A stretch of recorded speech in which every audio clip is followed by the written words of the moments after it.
What's going on, Raiders? Tholan here, and today we're going to be talking about Tholan Foulbeard and Sun Wukong. If you've noticed from my promo code now, the one that I suggest is no longer Monkey King. It's no longer Sun Wukong, and it is now Tholan Foulbeard. So I wanted to go over the pros and cons of each one and why I really think Tholan Foulbeard is the best legendary starter that you can get. So if you're ready, let's get into it. First, make sure you're clicking that download link down in the description or scanning the QR code to get started off in Raid Shadow Legends the best way possible. You're going to be starting off with Corrado Foxhunter, who is going to be a Spirit Affinity legendary nuker. Absolutely amazing damage. You're also going to be getting Tagore, who's an epic support character who has Revive All as well as increased ally speed. Two of the most important things to have on a support character. You're going to get a second support character named Ugo, who is absolutely amazing. Got Leech on the A1. Decreased defense as well as block buffs, debuffs on the A2, and a cleanse and a revive. And then you're also going to get Venomage, who is another support character that's going to help you out so much and give you some amazing poisons as well. Then you're going to want to make sure you type in the promo code Demon Slayer to get Tholan Foulbeard day number 1. And you want to make sure you do this within the first 24 hours of starting your new Raid Shadow Legends account. This will start you off the best way possible, so make sure you're doing that right now. All right, so first up, I wanted to talk about Sun Wukong. So let's go over to the Skinwalkers here, and now let's go over to Sun Wukong. So don't get me wrong, Sun Wukong is absolutely awesome, right? Arena, Faction Wars, Campaign, Hydra, Demon Lord, he's okay. Obviously, Minotaur is very good, got a lot of AoE. And then everything else doesn't matter too much. He's okay in Chimera as well. So he is a very, very good champion. Do not get me wrong. Don't think this means that like Sun Wukong is just no longer good. He's no longer in the meta, whatever it is. That is not how it works. He is very, very good. He's got a booked up 50% chance to land a stun on an A1. It increases to 50% if the target has any buffs, so that's 75% chance on an A1. Really, really nice for a A1, getting a stun out there. The A2, Staff of Wonder, a 4-turn cooldown, book down to a 3-turn cooldown, attacks one enemy, will ignore 50% of the target's defense. That's very, very nice. Will attack all remaining enemies with any surplus damage if the target is killed, which is also very, very good. This attack will also ignore 50% of the target's defense. This attack cannot be critical.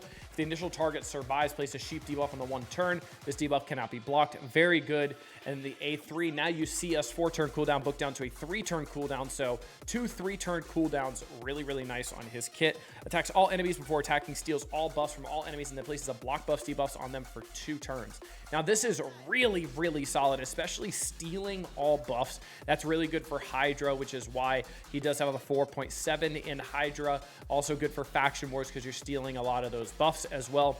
He's also very, very good because of his passive Unbeatable Wukong. Revives this champion with 100% HP and 100% turn meter 3 turns after they were killed. Now, this is unlocked after you get 3 awakened stars on him. So you want to make sure you are going over to the tavern and awakening him if you do have him, or ascending him. Sorry, you got to make sure you ascend him all the way. So if you look here, we'll go to Sylar here. You have to ascend to 3 purple stars here. So make sure he is ascended, because if not, he will not be as good because he won't have that revive. Then the aura, increase ally speed in arena battles by 28%. Very, very solid, especially because you will not have Arbiter early on. You won't have anybody like Ustrid unless you get really lucky, anything like that. So that's really, really good for Monkey King, right?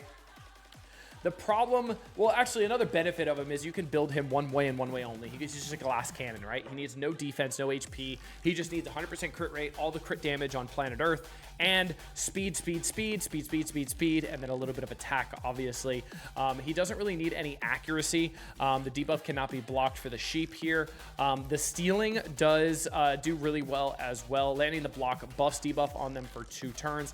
Can be resisted, so he does need a little bit of accuracy, but nothing too crazy. But I really feel like he is extremely, extremely good in arena, right? And that is a big part of this game, especially when you're working on things like the Great Hall, you're working on your Arbiter missions. That's a big thing, is getting this Great Hall going, also getting a bunch of arena wins, and also getting ranked up in arena, in classic arena, so that you have this bonus here where it's 22% HP, attack, and defense, which will help you out in every other aspect of the game. So he is very, very good because he's going to help you with that. But I think where he really struggles, and why I have really turned my attention towards Tholan Foulbeard, especially for new players, is because of his usefulness, not only in Hydra, just like Sun Wukong, but also he does not struggle in Demon Lord like Tholan does. Tholan also is decent in Fire Knight. He's got double hitters. He's got extra turns. He's got a lot of stuff that can really help him out. Spider's Den, he's absolutely insane in as well. So let's go over to him and start talking about Tholan. So he is going to be in the Dwarves here. And honestly, ever since he came out, he has become one of my favorite legendaries, if not my favorite legendary. So you can see the reviews here. Campaign, really great for waves. He's good for arena offense. 4.8 in Hydra, 4.8 in Minotaurs, 4.7 in Spider's Den, 4.9 in Faction Wars, 4.6 in Demon Lord. Dragon's Lair as well. Chimera, which is a big step up from Monkey King, Sun Wukong. Chimera, very, very good here. And the reason why is because his A1, absolutely amazing. Demon Breaker. It's going to be attacks all enemies before attacking. Has a booked up 50% chance of placing a 25% weakened debuff for 2 turns. Has a 50% chance to place a weakened debuff for 2 turns if the target is from the Corrupted Alliance, a boss, or minion. And this weaken is going to be something that is absolutely massive part of his kit that we'll get into when we talk about the passive. This effect cannot be resisted by enemies from the Corrupted Alliance, bosses, or minions. The big thing here is going to be bosses, right? Which makes him so good in Demon Lord. Really, really amazing in Chimera, all that kind of stuff, right? And even Hydra as well. Grants an extra turn if a weakened debuff was placed on all enemies by this skill. So if there's only one enemy and it can't be resisted, and guess what? It's pretty much gonna be landing, which is absolutely awesome. So you don't need any accuracy to make this work. So you're pretty much guaranteeing an extra turn, which is absolutely nuts for Phantom Shogun, absolutely nuts for Demon Lord, Hydra, a lot of places. You see even in Phantom Shogun and Iron Twins, he's at a 4.5 as well. Sand Devil, 4.3. So back to the Abyss. 4-turn cooldown, book down to a 3-turn cooldown, attacks 1 enemy 2 times. Each hit will ignore 25% of the target's defense. That's really big, ignore defense. Monkey King has that as well. Now he does have that on a 50% ignore defense on a potential AoE if you kill somebody, right? So that is a little bit better, right? But if the target is from the Corrupted Alliance, a boss or minion, each hit ignores 50% of the target's defense instead. And this is a 2-hitter. Now, this is amazing for that single target damage. Again, Chimera, Clan Boss, even in Spider, if you're just trying to nuke down the giant spider, really, really nice here. Also, each hit decreases the target's attack by 5%, up to 25%. Each hit also increases this champion's attack by 5%. Stacks up to 50%. So Tholan absolutely does amazing in longer battles as well, which really gives him the rankings of in Hydra, Minotaur, Demon Lord, Chimera. That's where he really, really shines, because he just continues getting stronger and stronger and stronger, but he's also making the enemy weaker as the fight goes on, which is really, really good, because then it gives your characters more survivability, which is absolutely amazing. Then on the A3, Rapid Fury, 4-turn cooldown, book down to a 3-turn cooldown, attacks all enemies on a double hitter. Before attacking, places an increased attack buff on this champion for 2 turns. So he does an increased attack on himself, which is absolutely amazing. For each critical hit landed on the first hit, increases the damage dealt on the second hit by 10%. So obviously having a 100% crit rate is absolutely essential for him. He also ignores unkillable and shield buffs. The shield buffs, very, very big in arena. Unkillable buffs, also very, very big in arena to get through. That is really, really nice to have, which is why he's ranked at a 4.7 on arena offense. Now, obviously, campaign locations, his A1 is an AoE, his A3 is an AoE and a double hitter. So campaign locations, waves, 4.8 is definitely warranted. Now, we get the passive as well. So activates Demon Breaker, which is going to be the A1 here. Activates Demon Breaker every 5th turn this champion takes. Enemies from the Corrupted Alliance bosses and minions cannot land a critical hit on this champion. So bosses can't crit him as well, so that increases his survivability on top of lowering their attack by 25% the longer the battle goes as well. Now, when we talk about the passive here, it'll activate the A1.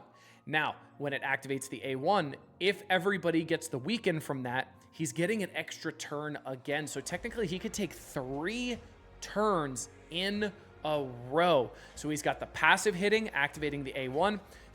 That's 1 turn, right? Then the A1 also gets the extra turn out there. Then you can A3 or A2. Absolutely, absolutely amazing, amazing, amazing. And then if you run him in something like Merciless as well, very, very great. And that's the big thing about Tholan. We're going to talk about gearing him as well. He's so easy to gear. And he scales with your account, which is absolutely awesome.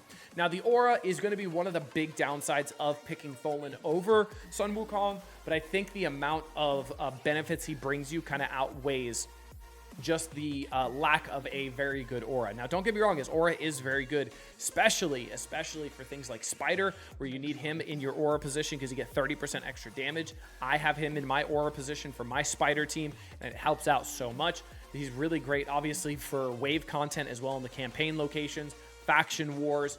Really, really nice getting that 30% extra damage compared to that speed that is only in arena from Sun Wukong, right? So this is going to be absolutely everywhere, which is very, very big. So let's go over and look at the build that I have for him, and you can see he's very easy to build. You don't need anything crazy. I do have speed, chronophage, and crit damage as part of my full out set here. You see the stats here. I have it at 101% crit rate, which is just perfect at 100%, just a little bit over, right? Crit damage is at 304%, which is absolutely amazing. Anywhere above 300 is really starting to get very, very solid. And then the speed is at 213. A little slow, but I like having that extra crit damage because when he does get those extra turns and stuff like that, he is kind of making up for that lack of speed because he's taking multiple turns in a row. I do have a little bit of accuracy on him, nothing too crazy. Most of that's from the affinity bonus from my Great Hall, obviously the blessing and the relic as well. But at 205, it does help out a little bit because when he's using that A1 into characters that are not from the Corrupted Alliance or a boss or a minion, that this does help land that weaken a little bit as well. Absolutely, absolutely amazing. That is very, very helpful. So what I have for Tholan right now is pretty a generic build. We just got some speed, right? We got a random frost helmet just because it's a double crit rate, got some attack percent on there as well. And then we got random offense boots, which just has flat speed, which we need. And then it has a quad crit damage roll, which is a big reason why this is here. Then we've got chronophage in the ring and the amulet, and then the banner. It's just gonna be a random banner here that I got speed, a little bit of HP, nothing too crazy here. The banner could definitely be upgraded here, and I could definitely do that once I get a better banner. But you can see I don't really have a better banner right now. So this guy's build can get even stronger, right? I could even put one of the chronophage banners on and get a 3-piece chronophage, even though I don't really want the resistance, but it's still not too bad. Now, as you progress, even if you're early game and you don't have this these sets, right? You could throw them in offense, speed, crit rate to make sure you're getting 100% crit rate, crit damage just to increase that crit damage a little bit. He's very good in that as well. What you can also throw him in is if you have Savage Gear as well. He's not too bad in Savage Gear as well. He's very, very solid in that. You can even throw him once you start getting into those later game sets. He's really good. Instinct is not terrible, 12% speed, 20% ignore defense. He's very, very good. And then obviously, I don't even think I have any Merciless. I might have Merciless. I might have sold all my Merciless. Merciless is going to be the big thing that if you could put him in like a 9-piece Merciless. Oh, here it is. You could put him in a 9-piece Merciless. Absolutely insane because he gives him attack, which he needs, attack percent, crit damage, and speed. Also, decreasing the cooldown of a random skills at 30% chance is absolutely nuts. You get the ignore defense as well. And then if you get all the way to 9-piece, you get the 15% chance of getting an extra turn. Now, obviously, Merciless is late game build, right? But again, he scales as you get later and later, and your sets and your artifacts get better. So he's always gonna be good. I use him absolutely everywhere, and you can see the masteries that I have on him as well. I do have War Master because he's great in a lot of PvE modes. I have him in defense as well. I got a lot of damage coming out of Tholan. I mean, the places I use him in, let's see, Faction Wars, obviously. I use him in Arena. You can see he's a preset in my Arena team with Alice, who's my intimidating presence, Tholan, and we've got Arbiter as well in, let's see, in Clan Boss. He's going to be part of my Demon Lord teams as well. We're going to Nightmare here. You see he's one of my staples here with the 2 turtles and Deacon. Now, once I get more turtles, I may end up just putting them in there because I still can't 1-key magic on Ultra Nightmare. So I might need to change it up just a little bit, but absolutely insane there. He was used in my Fire Knight team, getting all the way up to level 25. Let's see, Fire Knight. Let's see. I did get all the way up to 25 with Tholan here. He's currently on my Spider Hard 10 team as well at 48 seconds and 13 turns. I have Godseeker, Aniri, Alice, the 2 turtles, and then Tholan, again, in that aura position, getting that 30% attack in all battles. I have him in my Ice Golem team, if I'm not mistaken, as well. No, actually, he wasn't because it was green affinity, but honestly, I could probably throw him into the Void one, and he would be worth having in there as well. Granted, I did have a little bit too much AoE damage in the Ice Golem, and that was causing some problems. Minotaur's Labyrinth, he solos it, obviously. He's also in, he's not in my Sand Devil team because I have the cheese here with Godseeker, and then Donatello is just absolutely insane here, but he is in my Phantom Shogun team as well. I do use him here with Duchess, the 2 turtles, and Alice. You can see how versatile he is. Absolutely amazing. Let's go over the blessing on him, and then that's pretty much it for Tholan and why I think he's the best. So we do have Nature's Wrath, which is absolutely amazing. Increases the damage inflicted by this champion for every debuff they successfully placed. All of those weakens over and over and over again are going to get stronger and stronger and stronger, and it does get up to 15% on my character because I have the 5-star. Now, if I get him up to the 6-star, it will go up to 30% as well. Very, very good. And the accuracy that you get from this at the 5-star is also amazing as well. So I think Tholan is without a doubt the one you should use as your promo code in the first 24 hours because he is going to be the most pivotal part of your roster. The best part is my promo code does get you 3 other support characters, right? So we do have, let's see, let's find them all, right? We got Tagore, absolutely amazing, increased speed, revive, all team as well, shield as well, very, very good. We also have, where is good old Venomage? Is he in Skinwalkers? He is, if I'm not mistaken. Maybe he's not. Oh, no, I forgot where he's at. But we got Venomage, who's another support character. We'll give you some poisons as well that can help out with good old... that will help out with Kale, who you bring as your initial. Here's Venomage and Lizardman. I always forget he's in Lizardman, but he brings some poisons as well. Heal reduction, which is absolutely great. Decreased defense, which is amazing, and decreased attack to be able to keep your team alive as well. Absolutely amazing. More poisons and enemy under heal reduction debuffs inflict 15% less damage. Also very, very, very nice as well. So that's why I have my download link the way that it is, because I think it's the best start that you can get. You're getting that Tholan Foulbeard, you're getting Corrado as well, 2 damage dealers, and then you're getting those 3 supports. You're also getting Ugo, Tagore, and Venomage, and that is pretty much the full team you need. And you're going to be doing amazing things to start off your journey in Raid Shadow Legends. So I do think Tholan is better than Monkey King now. Demon Slayer, that's it. Code Demon Slayer. Make sure you're putting that in within the first 24 hours if you start a new account. Get started off in Raid Shadow Legends the best way possible. Until next time, this has been Tholan. Later, Raiders.